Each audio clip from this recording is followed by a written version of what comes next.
And then I have a straight up and down line. Okay, now we want to find the slope. How do we find the slope of this? Well, the easiest way to find the slope of it is to just count. If the slope is equal to the rise over run, or the change in y, I'll start here, go down 1, 2, 3, 4, 5. That's -5. And then over 1. The slope here is -5. Also, we have a slope equation. Our slope equation, which I'm sure will be coming up shortly, is y2 minus y1 over x2 minus x1. Now, that means I just have 2 points because I can't call them the same thing. The one at the top here is 0, 3. And I have another point at 1, -2. I can call either point 1 or either point 2. I'll start by saying this is 1 and this is 2, but literally it doesn't matter. My slope would be y2 minus y1 divided by x2 minus x1, which is still equal to -5 over 1, which is what we got here when we just counted. Whichever way you like. If it's really small numbers, I just usually count them. If they're bigger numbers, obviously, you don't want to count to 100 if they're 100 apart. Here we don't have a graph, so we have to use our formula. Our formula was m equals y2 minus y1 divided by x2 minus x1, which is really the distance between 2 points. Like if I were to graph a point, like let's say I'm here at 0 and I go to 7, the distance between those two is 7. Let's make this 1 and this 2. And I have the slope is equal to y2 minus y1 divided by x2 minus x1. This would be 4 minus minus, which is positive, 6, which is 10, divided by -5, which equals -2. Or let's change it. Now we'll make this one 2 and this one 1. So I'll have m equals y2 minus y1 divided by x2 minus x1. This equals -10 divided by +5, which is still -2. It doesn't matter how you work it out. It doesn't matter. If I always pick the first one as 1, it's just by habit, not by need. Graph the line with a slope of 1 and a y-intercept of 2. Well, we already know how to do that. We start with our intercept of 2, and our slope is 1, so we can go up 1 over 1. That's it. I start with the y-intercept, and it's 2. So if I have 1, that's the same as 1 over 1, or you can say 2 over 2, or 3 over 3. It doesn't matter to me which point you pick. I can say rise is up 1, run is over 1, or I can say rise is up 2, run is over 2. I have 0, 2, 1, 3, 2, 4, 3, 5, 4, 6. Again, they're just telling us the starting place.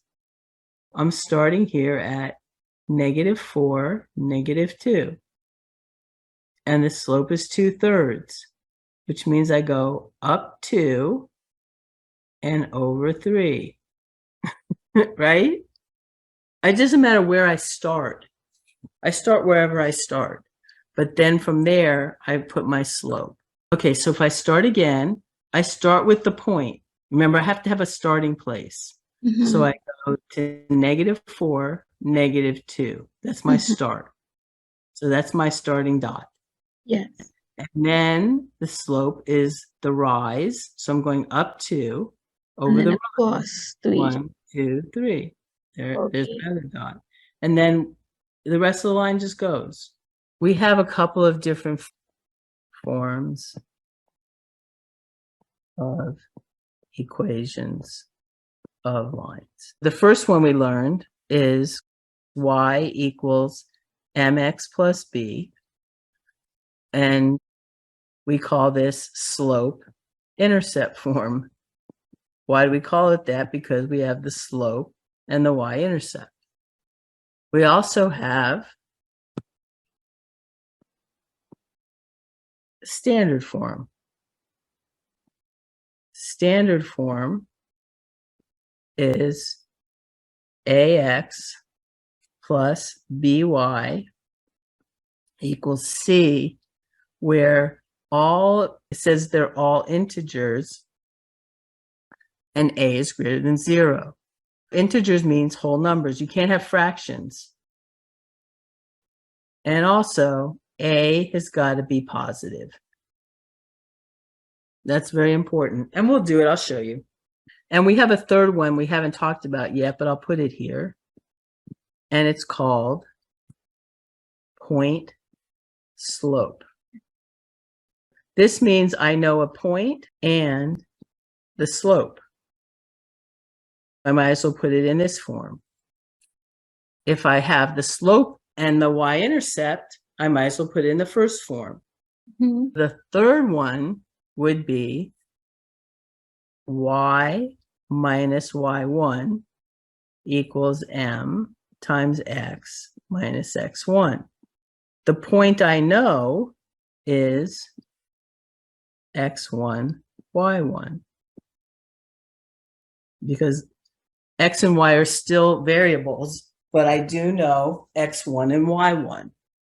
We haven't really worked with that yet, so we'll leave it alone for the moment. I can actually show you how to remember this last one. I know that the slope of a line we talked about is y2 minus y1 over x2 minus x1.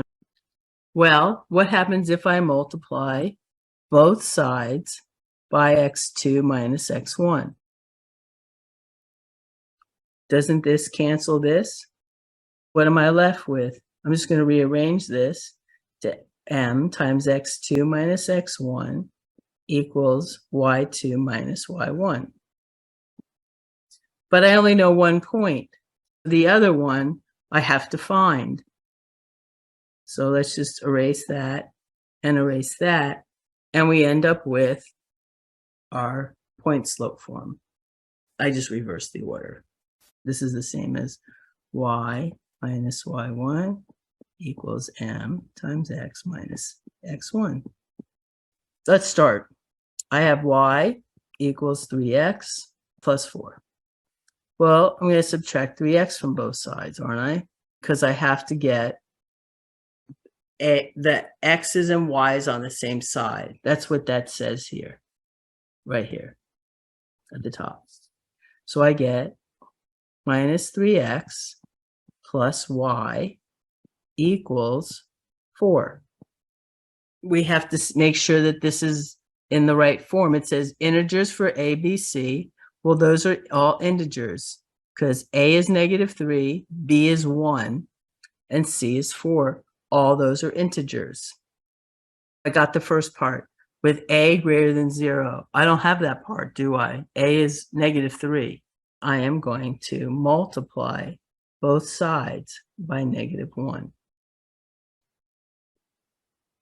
And I get 3x minus y equals -4. And now it's in standard form. All of them are integers. I mean, a is greater than 0. 3x minus y equals -4. And there we have it. Find the slope and the y-intercept. Y equals 1 minus 1/5 x.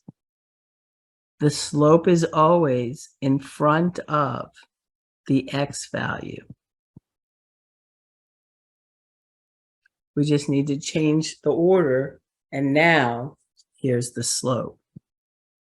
You don't have to change the order. It's not always whatever's first. It's whatever's next to the x. Remember, the equation is y equal mx plus b. And here, m is always in front of the x. My slope is going to be negative 1/5, and my y-intercept is positive 1. I'll show you two different ways to do this. The first way is y equals m times x plus b. They gave me the slope, and they gave me 1 point. I can plug in for x2 for y minus 6.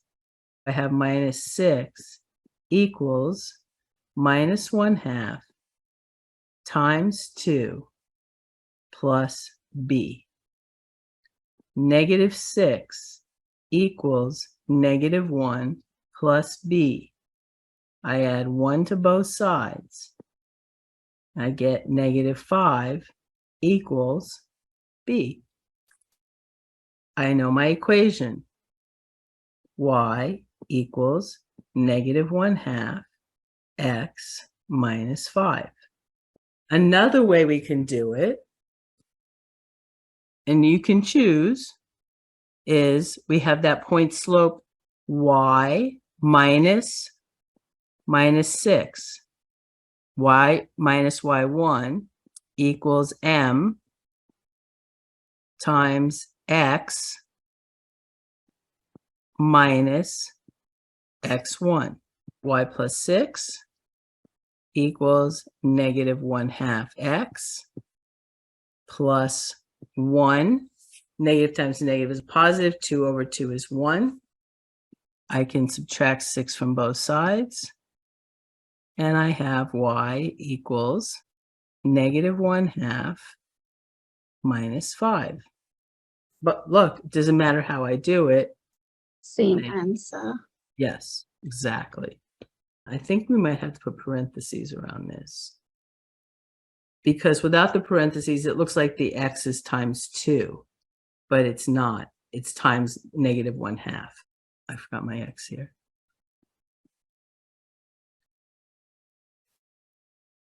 Oh, actually, it takes it like that as well. It shouldn't, by the way, because that looks like minus 1 over 2x to me.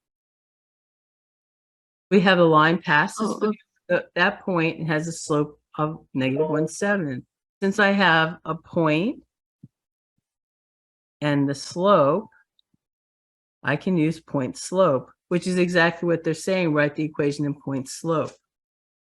But we have y minus y1 equals m times x minus x1. So that means I have y. Well, y1 is the only y I know, is 5. So we have y minus 5 equals m. Well, I know my slope is negative 1/7 times x minus my x is negative 2. I get y minus 5 equals negative 1/7 times x plus 2. And that is my equation in point slope. We talked a little about horizontal and vertical lines. Remember, a vertical line was the one that was straight up and down. If I have a grid, here would be my vertical line. Horizontal, if I have a grid, this would be my horizontal line. This horizontal line is y equals some value, a, where this is a.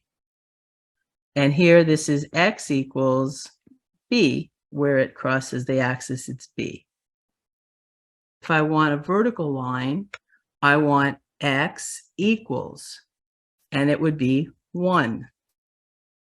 Horizontal line is y equals, and it's going to be 2. And that's it.